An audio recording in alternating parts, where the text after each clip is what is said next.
Hey nerds, today we're taking a trip to a retro-futuristic universe to talk about Marvel's First Family and Fantastic Four First Steps. Is this the fantastic movie we've been waiting for almost 20 years? Let's find out. I'm starting now. Welcome back to the Nerd Social. I'm Nathan. I'm Jhon. And I'm David.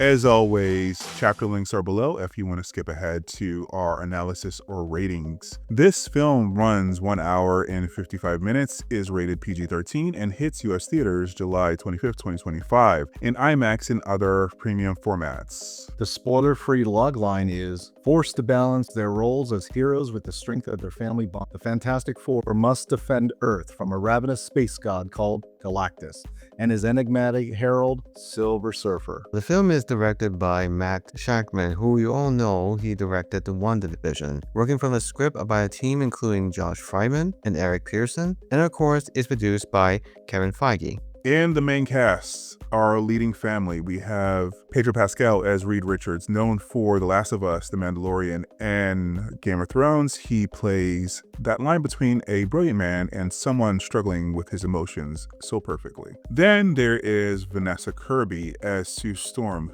who you'll know from The Crown and the Mission Impossible movies. She might be the MVP of the film. The movie is almost a two-hander between her and Pascal. She's a diplomat, a scientist, and also the most powerful member of the group. Next up is Joseph Quinn as Johnny Storm, fresh off of Stranger Things, Gladiator 2, and Warfare. He brings so much more emotion and vulnerability to the role than we've seen before. And Evan moss-bachrach as Thing, Ben Grimm, from The Bear, Andor, and The Punisher. He's great, funny, laid back, but with that hint of sadness.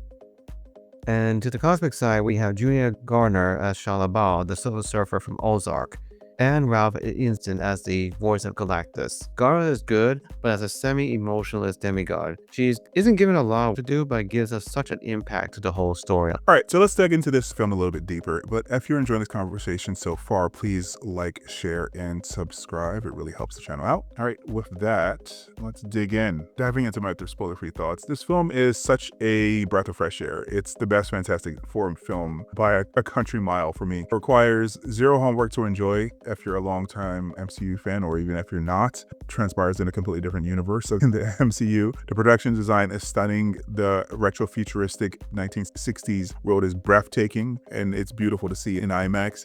And some of the sci-fi space scenes are the best I've seen in several years. The plot is tight with a great twist, and it really lets the team work the problem using their unique strengths. Honestly, the only minor criticism I have is that some of the CGI on the characters felt a bit off in a few spots, but that never pulled me too much out of the film. It's quite frankly fantastic. I see what you did there. I agree with you, Nathan. It is the best Fantastic Four movie. I love that it's also very different from the other MCU movies, especially with the 1960s setting and aesthetic. It also brings back the first family of Marvel comics right into the MCU. It also makes things right from the previous three mediocre Fantastic Four movies with this great one in this version. The chemistry of the cast is great. It feels like you're watching a family with their dynamic. Pedro delivers as Reed Richards. Vanessa Kirby makes a great Storm. Evan's very good Ben Grimm, and Johnny's a fun hothead. You see what I did there?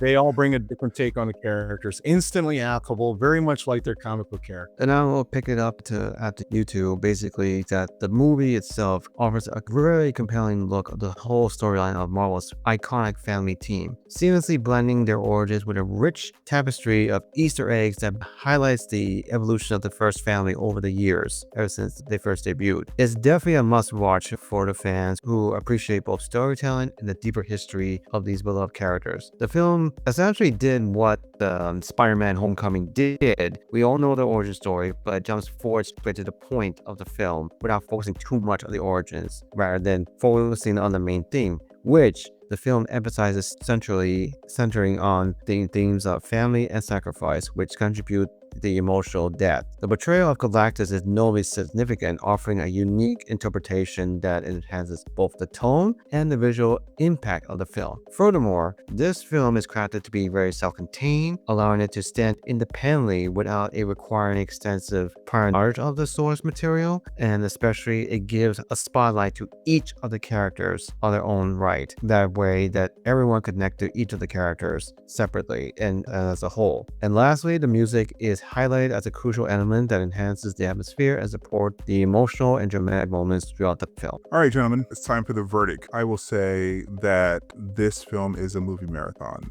It is a 9 out of 10 on a scale, and if you're unfamiliar with our scale, it is down below. It is smart, beautiful, heartfelt, and exactly what I wanted from a Fantastic Four film. It feels fresh and exciting.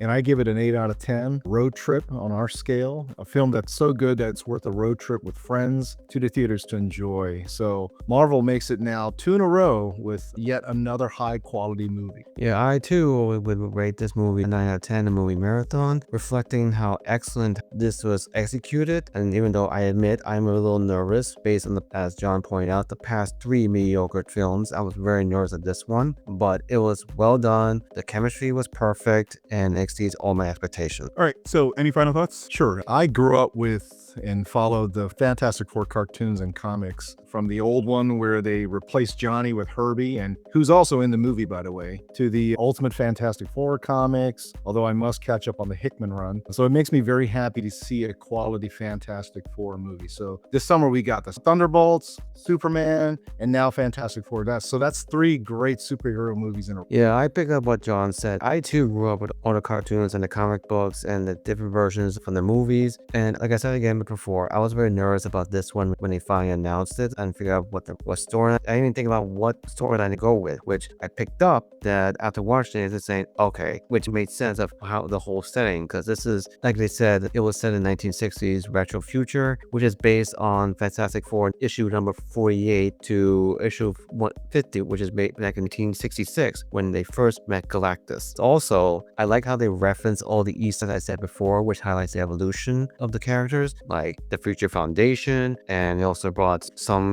aspects of different characters and their highlights there. But it was well done, and I really can't wait how they connect these characters to the current MCU. Yeah. So my final thoughts is that between this film and Superman, we are spoiled for riches this summer. But this film is much more focused, I think, than self-contained than Superman. It's a beautiful reminder of how great a simple character-driven story can be. And we will be back probably to talk a little bit more spoilery about the film, but we want to let you guys get a chance to see the film. We'll delve into some of the Easter eggs that David mentioned just a minute ago when we do our spoiler breakdown of the film. So we want to know what you think about Fantastic Four First Steps. What are your thoughts? Are you excited about Marvel's First Family? Are you excited about this new chapter in the MCU? Let us know in the comments below. If you enjoyed this review, please like and share. It really helps the channel. And subscribe for more in-depth analysis of films and TV. Thanks for watching. Bye, everyone. Bye. See ya.